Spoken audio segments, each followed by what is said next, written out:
10, 219, 219.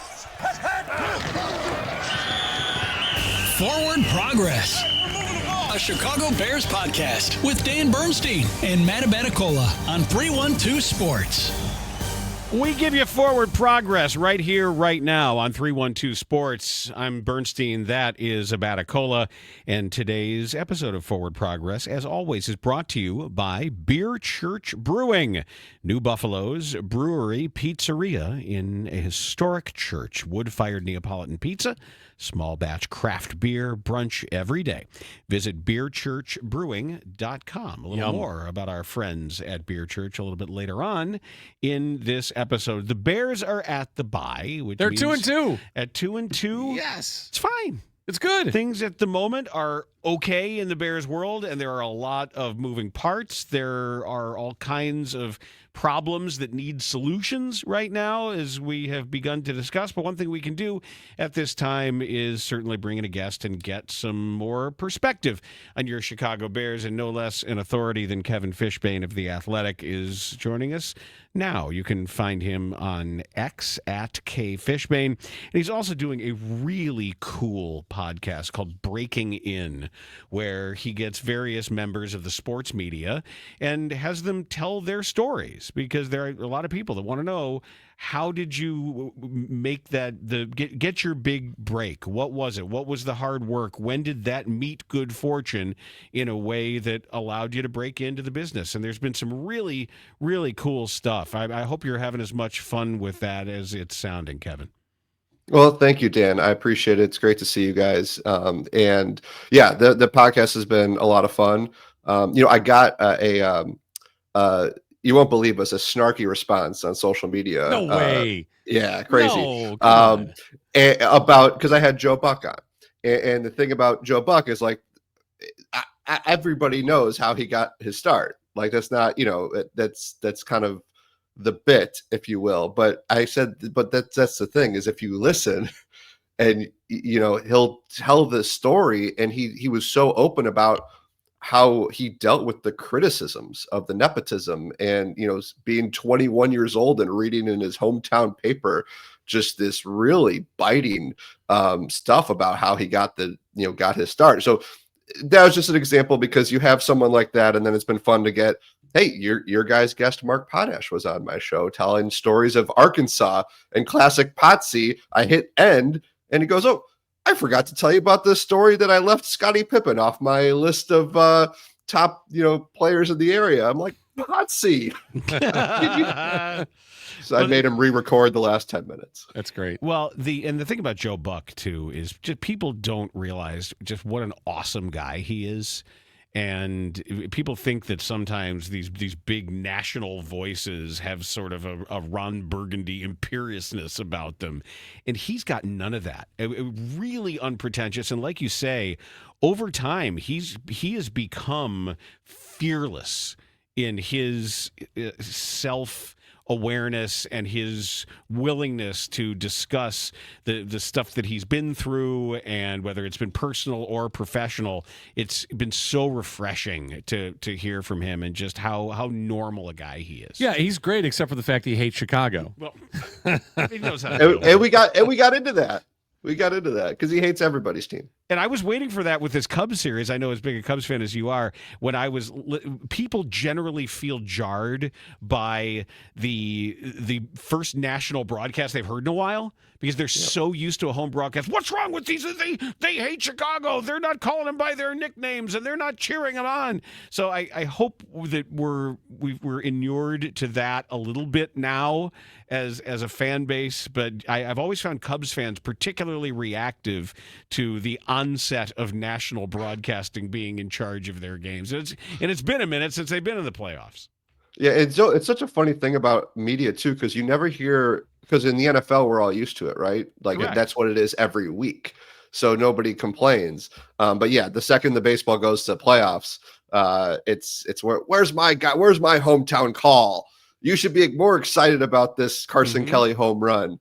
And yeah, it's funny, but I will say it's kind of fun. As somebody who grew up listening to radio, it's a fun moment for radio too during the baseball playoffs, because I feel like then some of those things get on a bigger platform these days. So that's kind of nice too. That's why Len Casper went to the White Sox.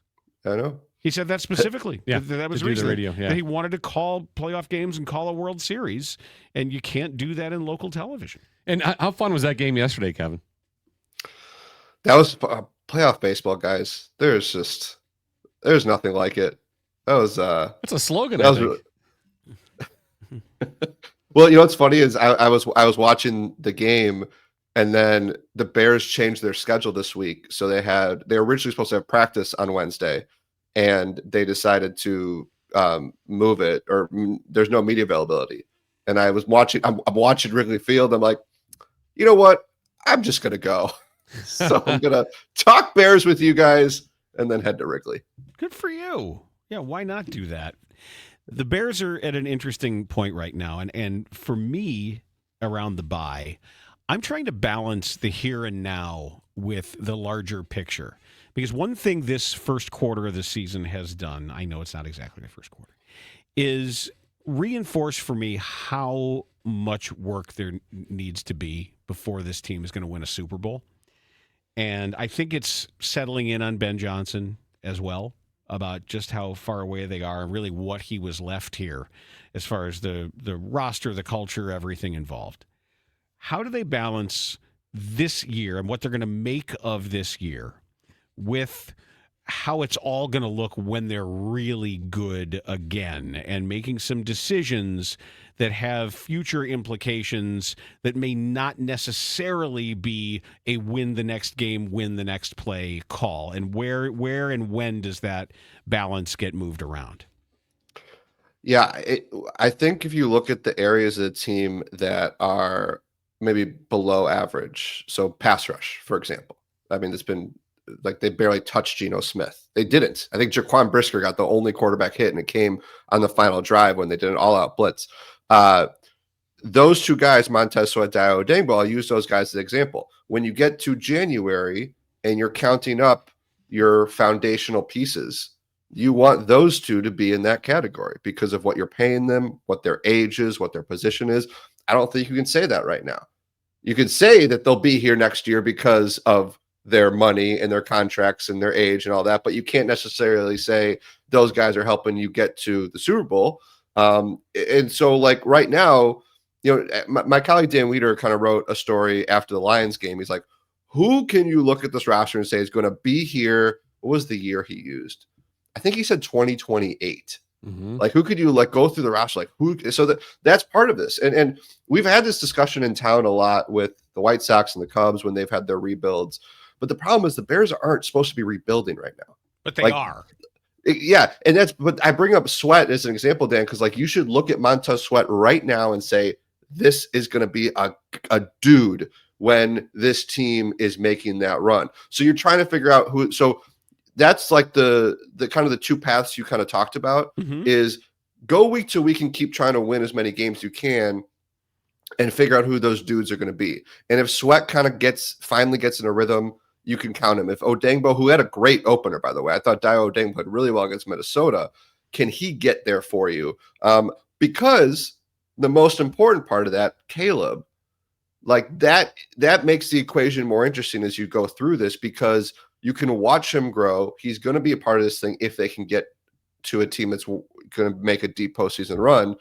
And Roma Dunze, I think you feel good about those two right now, but you're really lacking. You're lacking star power at key positions who are young, who are out there right now. So yeah, it's an interesting dynamic, Dan, because they are not swimming in draft capital. They're not swimming in cap space like they have in recent years. They have a few older guys. So it's those guys who are younger than 30 who are at key positions.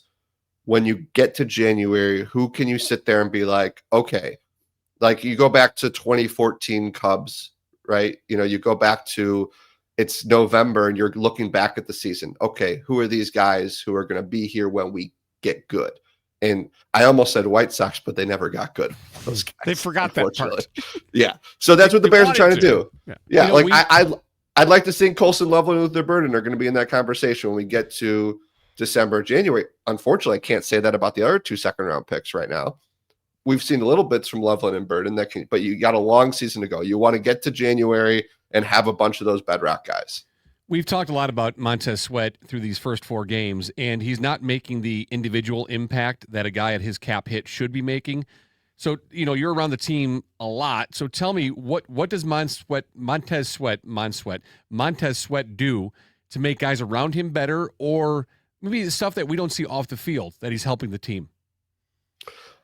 I mean, I do think if you go back and watch some of the games, and this is something to do, I'll be doing during the bye, is trying to dissect that pass rush a little bit. Like, it does seem like he's attracting a lot of attention. I think you saw that in some of the plays. If you go back to that first game with Javon Dexter was making some nice plays, Odangbo I mentioned, like those guys are benefiting from the presence of Sweat.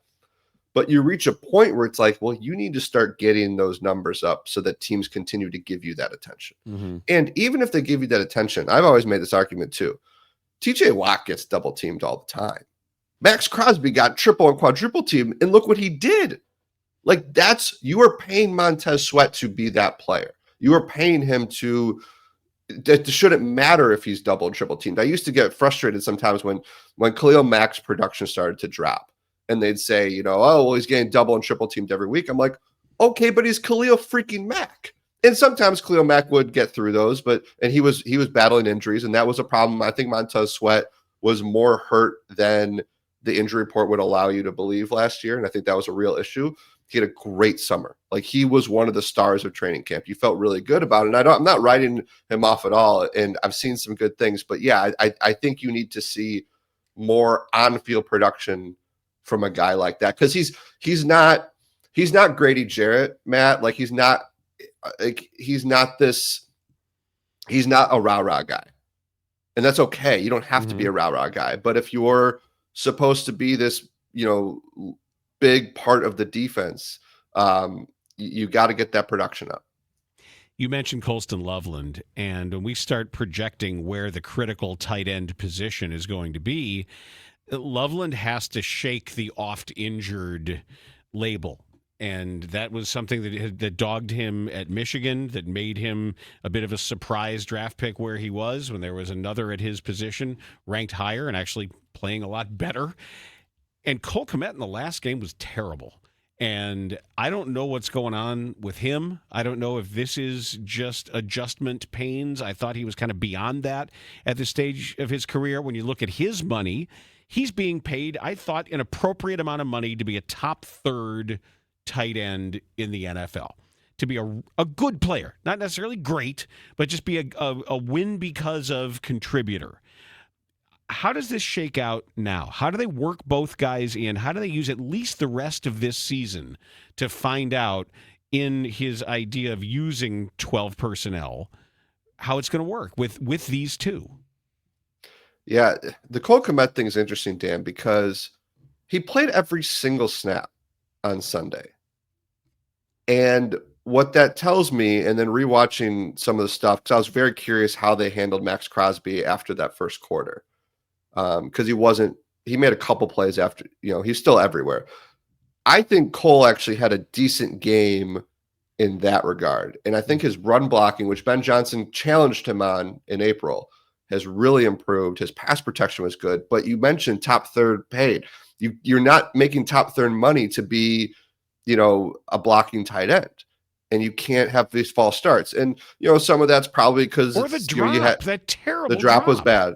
Drop was really bad. So those are magnifying. So, so I bring up the every snap thing because I do want to mention that obviously Ben Johnson didn't take issue enough with that stuff to remove him. They needed him in certain spots. So it's finding that calculus. And look, you could see a situation where Colston Loveland is going to start playing 65, 70, 80, 85% of snaps, and Cole Kmet is at 30, 35. He's that clear number 2 tight end that's going to block and get a couple catches here and there. Maybe as the season goes on, Loveland gets more comfortable, gets healthy, you see that switch because they haven't. It's so funny, Dan. I went through Cole Kmet's first game with a new play caller, and poor Cole Kmet has had 5 first games with a new play caller in his career. From Nagy to Laser to, Getsy to Waldron. Brown, yeah. And every time he gets like no targets, and then it's a whole big conversation. I don't know if you guys know this, Cole Clement's actually from the area. So that comes up here and there. So it becomes a whole conversation in town. And, I think that even Ben Johnson has struggled to, and he admitted it. Ben Johnson told us after week 2, I need to be better about getting these guys involved. So I don't know, but the Loveland thing, he got hit hard. I mean, you guys saw it. That hit that took him out. He tried to stay on the field too. He went into the huddle and they were like, absolutely not. He practiced when we were out there on Tuesday. So it's a good sign for him. But yeah, that's going to be a thing to monitor. I want to see him get in a rhythm, because I tell you what, guys, the combination he has of his size and the smoothness that he runs his routes at, it's like really intriguing. You're like, I see it. His catch radius, like his Yes. ability to change body position once he launches for the ball, using his shoulders to shield off, extending his arms, high pointing the ball, hands catching, all that stuff is wide receiver like. And which is why it leads you to my next question, just to whiteboard this. Does Ben Johnson draw a clean distinction between a Y tight end and a U tight end? Are those strictly separate positions? And if not, how interchangeable are they? Look at you with that whiteboard. This very nice, Hey man, Dan. this is forward progress. I love it. Yes. Yeah, that's a great question, because right now it's weird because Cole starts and plays more snaps, which is supposed to be the pass catching tight end role. And then Loveland comes in and is still working his way up. So I think we're still trying to figure it out. Ben Johnson's still trying to figure out. And, one of the, I'm going to say this, I'm going to say two sides here. Rookie tight ends take time. It's a hard position. Yep. Like, put that here. We get that. Yeah, Brock Bowers ruined it for everybody since Ditka. And there you go. Yeah. And Tyler Warren is ruining it. And we said this about quarterbacks, right? Hey, quarterbacks take time. And then we see what Jaden Daniels done. Why can't the Bears have a rookie who doesn't need time, who just like steps out there and is dominant? They've obviously had some pretty good rookies over the years, but right now this class, and it starts in Loveland was number 9 pick. And it's a weird deal because like you look at the production, it's not there, the injury. I don't think anyone's worried about him, but you just want to see him get going, get in the rhythm. And to Dan, your question, I think that's when we start to learn more about who Ben's tight end ultimately is going to be. You said something before about Ben Johnson needing to get better at doing certain things. And we've heard Ben Johnson say that a lot over the last 4 weeks, that I need to get better at this. I need to get better at that. One thing that I'm sticking to and listening to closely, and help me decipher this since you're around the team, when Ben Johnson talks about having difficulty getting the play calls in, and that's on him, and I need to do better. We first heard that after week 1, and we just kind of deciphered that he was protecting Caleb Williams and his inability to get the call out of the huddle quicker. We heard it again after Sunday's game in Vegas, that he needs to do better getting the calls in, and he's not doing a good enough job as the head coach. Is he covering for the offense in some regard, or is he really struggling as the head coach and getting play calls in? And if so, why? What's going on that he's having difficulty with it? So we're always watching that play clock from the press box. And I'm sure you guys can see it, obviously, when you're watching on TV or if you're in the stadium. And we kind of got in tune to it last year because Caleb was so late so often last year. We'd be like, come on, like 5, 4, the shot clock is winding down. So a lot of us are just like, it's just in me now. I'm just staring at that play clock and watching the huddle. And it was definitely much better against Dallas. Everything worked well against Dallas. There were a couple moments, and I know they had to burn some timeouts in the first half. It didn't seem too bad, but it's this problem where the play calls are long, and he wants Caleb to get to the line early so he can see everything. So to your question, I don't know. I honestly don't know. I think that I think it could easily be a little bit of both. Mm-hmm. I think that you have a head coach, you have a play caller who is a head coach for the first time in his career, still trying to balance everything. And you have a quarterback that we saw last year had some struggles just getting everything to the guys quickly and getting them to the line. So it's going to be something we monitor it every snap. We're watching that clock, and we're going to keep watching as the season goes on. All right, so we'll take that answer as a good answer, that it's partly both sides, and hopefully just with repetitions in games, they both just get better and a little easier and a little smoother with doing that, because I don't want to hear in week 12 or 13 my head coach saying, yeah, I need to do better getting the play calls in. Like, at a certain point, it starts to lead a level of incompetency, which we're experienced with here in Chicago with our head coaches and play callers. Yeah, and look, I said look the way Dennis Allen does. Look, don't ask questions about last week. Look, I will not talk about last week's game. Look, Caleb has struggled with that in his short NFL career, so it's obviously something that he needs to get better at. And I think that it's so funny how, and we're not used to this in Chicago. I'm taking this a little bit of a different direction. How when you lead a game-winning drive, the things that it masks, the things that it just the first 3.5 quarters were terrible for the offense. And then you see, I was just going through play by play in that fourth quarter, and he had completion. He was 4 for 5 on that final drive, and he had 2 really critical scrambles. And it's just like, okay, that's one part of his game they don't have to worry as much about. And it's now getting the other stuff fixed. I got a story going up on Thursday at The Athletic, kind of where I looked at Caleb's stats inside the numbers, just how everything's comparing to last year and how everything's comparing to the rest of the league. And you look at it and you actually, I think, at least the way I looked at it, you feel good knowing these are where his numbers are right now.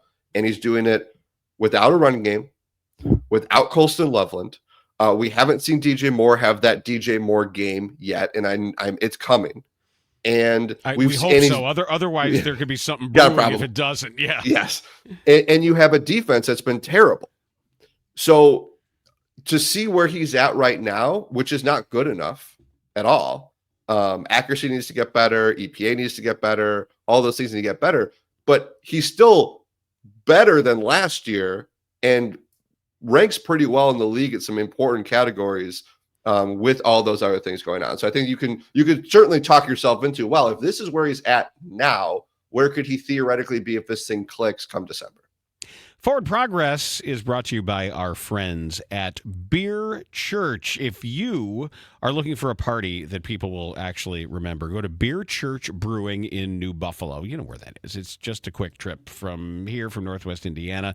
They've got a pizza making school private party that is a special thing. I've done it. I've gone to make pizza there, had an absolute blast. And your whole crew will get hands-on with their wood fire kitchens, and you learn everything about pizza making from their experts. You stretch the dough yourself. You pick all the ingredients to top it, and they put it in for just a few minutes, and then everybody's digging in, because you will eat every pizza on the menu until you say stop. I'm not kidding. And, of course, you say, well, what about drinks? How about all of their craft beers, wine, cocktails? You can pair the pizza with their own Beer Church small batch brews that you won't find anywhere else. Try the Pontius Pilot. It's actually really, really good. It's 2 hours. It's lunch or dinner, private, exclusive, friends, family, the whole office. It's the ultimate party upgrade. And you got to see the place, because it is an old restored church, and they've got a huge outdoor wood deck with all the flat screen TVs, and it's heated. So you can take in football games there. You can do this stuff year round. BeerChurchBrewing.com for an unforgettable night, unforgettable day in New Buffalo, Michigan. It's this historic church with wood-fired Neapolitan pizza, and that's just the start of their menu. They got so many awesome things. Believe me, the owner, John, had me out there and filled the table with food. When I say I've tried everything, I mean it. I've tried everything. They have brunch every day, so give it a shot. Visit BeerChurchBrewing.com. That's BeerChurchBrewing.com. Kevin Fishbane, our guest. Yeah, sure. Sorry, Dan. Can I give another nod to Beer Church? Of course. I am a Beer Church supporter, and my family has Beer Church often. We love going up to New Buffalo when we can, and Beer Church is our ultimate stop, because it's as you guys probably know, when you get up there and it's the summertime, it's hard to find a place that's going to allow you to carry out. And we love that Beer Church does it, and the pizzas are great, and the salads are great, and the beer is great. So I will jump on that for you, Dan, that I can attest that Beer Church is as great as you just described it. Yes, sir. There we go. All right, let's package that up and send it along. Hey, Kevin, when you look at the first 4 weeks of the season, take a look at the NFC North. We have the Lions with a 3-game winning streak, the Packers with a tie. Minnesota is just, man, up and down and looking terrible. And the Bears at the bottom at 2-2. What have you learned about the NFC North so far, early part of this season? One thing I thought of, Matt, when I was watching the Dublin game was, are we going to reach week 12 and the Bears are going to be like, how did we lose to Minnesota? Which you could already say sign. that now. Yeah, that's a That'd great be sign. great. Yes. That would be a very good sign, right? Because it means the Bears are doing well. And from a division standpoint, Minnesota continues to, just try to find their footing. Again, they should have won it regardless. But I was wondering that as I was watching it, because it's just, we all saw what JJ McCarthy did the next game. Like, he did not pick up on that fourth quarter greatness that he showed at Soldier Field. And I like JJ McCarthy. I really liked him coming into the draft, and I was very curious where he was going to go. I thought that was a great spot. I still think it is. I still think he could be a really good player, but that's a team that's I've got some question marks about. Boy, Detroit, they took that week 1 game and they're like, yeah, okay, we got it out of our system. You guys keep having these conversations about Ben Johnson, Aaron Glenn not being here. We're just gonna go do our thing. Like that. Like they're on like a scary level of like, oh boy, like they did not enjoy the way what everybody said about them after week 1. I don't know what to make about the Packers, guys, because every time I think about the Packers, it comes back to, is Jordan Love taking you to a Super Bowl? I don't know. Maybe. If he played the 2022 through 2024 Bears every week, maybe, because he seemed to do pretty well in some of those matchups. But I just need to see. He had the great playoff game against Dallas a couple years ago. But that team, you give up 40 points, that's a problem. So it's an interesting division. I wouldn't be surprised if they still send 3 to the playoffs, because I do think all those teams are still pretty good. Let's talk offensive line here, because that is front and center after they made a big move. It is a huge deal to bench your starting veteran left tackle in the middle of a game, right near the end of the first half. Even though the broadcasters didn't note it, some of us did when we said, well, wait a second, that's not that guy, and that's number 75, and 79 is over at left tackle. And it does appear, I would think, that Theo Benedict at least is likely to be the left tackle going forward. That's based on everything that I know at this point. It could be wrong, but when Darnell Wright comes back, I would imagine he's still the guy at right tackle, even though Trapillo acquitted himself well in a very difficult situation. For as much as offensive-minded coaches like to talk about continuity, and they want these guys to sit at lunch together, and they want them to walk around together, and they want them, and especially now when you can't practice in training camp with pads on as much as you want it. They do say it takes time to put an offensive line together. How do they manage this now, again, through that prism of this year versus the future? Yeah, the Theo Benedict thing is fascinating, because the Bears can count. I don't know if counter is the right word, but for every criticism of having a second-round pick not ready to go, they can say, hey, how about this undrafted guy from Canada who didn't play last year, and now we can put him against the Raiders on the road, and he did okay. So, I mean, it's really – I was thinking about this yesterday, guys, and I might have to put Mark Potash on the case with this, because I don't know how to research this. Inspector Potsy. The last time a player signed a futures deal with a team, futures deal go to guys who spend the whole year in the practice squad, a new coaching staff comes in, and then he starts at left tackle for you. I'll say never. I can't think of any time. And this is a guy, by the way, Theo Benedict was an incredible player in Canada, was at playing right tackle there. And then the last year's staff wanted him to play guard. I mean, this is really incredible what he's done. So you can, again, if you're going to look a little bit like optimistically, but Dan, to your point about the long-term future, is Theo Benedict a 5 to 10 year starter at left tackle? we absolutely cannot say that right now. Of No, course. no, he's not. Look who starts at left tackle in this league. Exactly. Like this, So, it's almost like quarterback when you look at pedigree. The question for the Bears is going to be, is Darnell Wright your future left tackle? And Ozzie Trapillo is your right tackle. I don't know. I don't. But my next question is, if they make that judgment, when would you rather do that sooner than later? This is the week, right? Like this would be the week to do it. The problem is we didn't see Darnell Wright at practice yesterday because he got this elbow injury. So there he missed one potential opportunity to at least get some reps over there, if that is in consideration. But it's funny because Ryan Poles opened the door to it early on last year, and then the door quickly closed.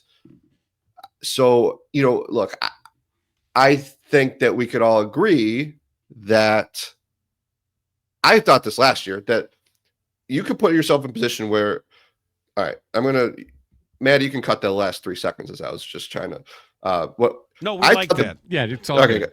It's a podcast. You look like Doctor Strange for a moment. I thought a portal was going to open. Okay. My best case scenario for the Bears at left tackle heading into the season was this: that Braxton Jones plays well, leaves in free agency. You get a comp pick because he would sign a massive deal. And then Ozzie Trapillo, who has spent the year backing him up, is your starter moving forward, and you have Trapillo and Wright. That was what I was thinking in July would be best case scenario. Obviously, we saw what happened to Ozzie Trapillo over the summer. Left tackle seems to be far out of his purview. You're not using a second-round pick who's going to be a career backup at right tackle. So what do you do with Darnell Wright? Now, I say that acknowledging next year is the last year of Darnell Wright's deal, or could be based on fifth-year option. Like you have some, so you have some questions about Darnell Wright's future. So there's a lot of ways they can go. I will, like, Benedict gives them an option that they can consider, and now I'm going to land the plane. When you're thinking about needs for next offseason, unless your answer is Darnell Wright, I think left tackle is probably number one. And is that the position where you spend the year, you try Benedict, maybe you try Wright, maybe you put Trapillo back there, maybe you see, and then you make it through, and then you're like, okay, we're going to splurge now, whether that's going to be your first round pick or, $80 million, whatever you want to do, and say, all right, that's the hole we need to fill. The problem is with that scenario is I think they're going to have a lot more needs than just left tackle come next March and April. So you have to balance that out. They would love to figure out if one of these guys can do it. Kevin, last thing I have for you, and going off the offensive line, looking at the running game, we know what Ben Johnson has said publicly about the run game. What's being discussed or talked about internally to fix this run game? Is it just a matter of getting better at executing? Is it, hey, down the road we need to find guys that can actually run the ball? What are they saying internally? I took note of Ben Johnson coming to DeAndre Swift's defense yesterday, or in his Monday presser, because, like, again, unlike other Bears coaches, like Ben Johnson's not really afraid to criticize, maybe not players that openly, but like he doesn't come across as a guy who's going to do empty platitudes. And I think if you watch too, there's something off. And I know that's not like the most technical answer, but you have these 3 brand new interior linemen. You have this shift going on at tackle. You have a head coach who came from Detroit, so he's got his idea. You have a running back coach from Kansas City who worked with Andy Reid for a long time. You've got a lot of Sean Payton stuff that kind of is through your offensive coordinator, through your offensive line coach. Those guys were with Payton. And I was thinking about it. I was listening to Olin Cruz talk about this as well. Like, you just wonder if they're still just trying to figure out who they are as a run offense, and that's part of the problem. The advanced stats will tell you that their yards before contact is really good right now, but that's a problem because their overall yards is bad. So that would tell you, if you just looked at those stats, that tells you your running back is just not hitting the right hole. That the blocks are there, that he's getting room, and he's just not going the right direction.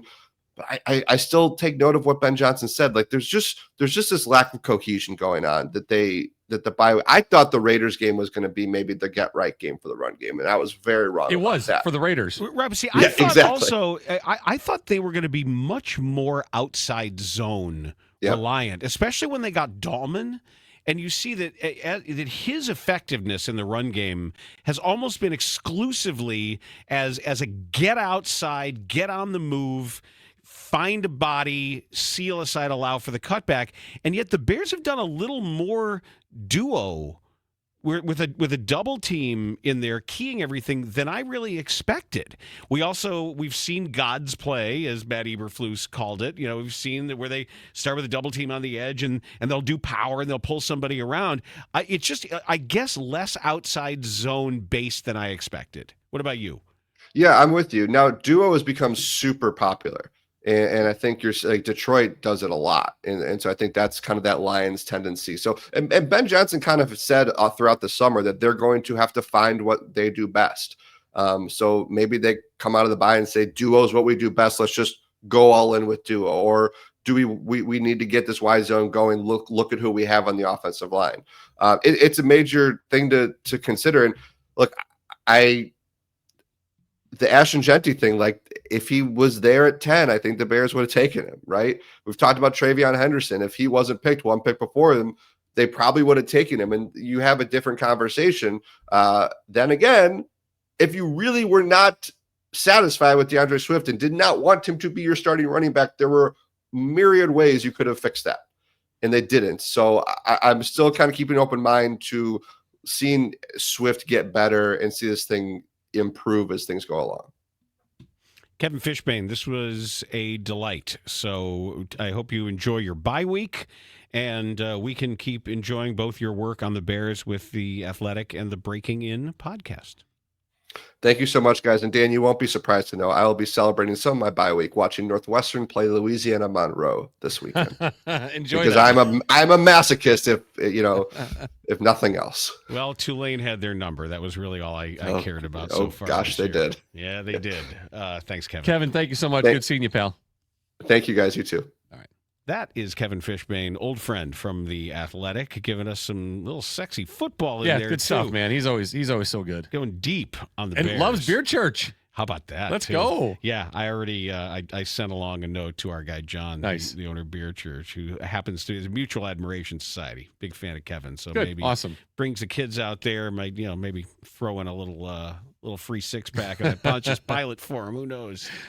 Fun stuff. That has been Forward Progress, a Chicago Bears podcast on 312 Sports. 10, 219, 219.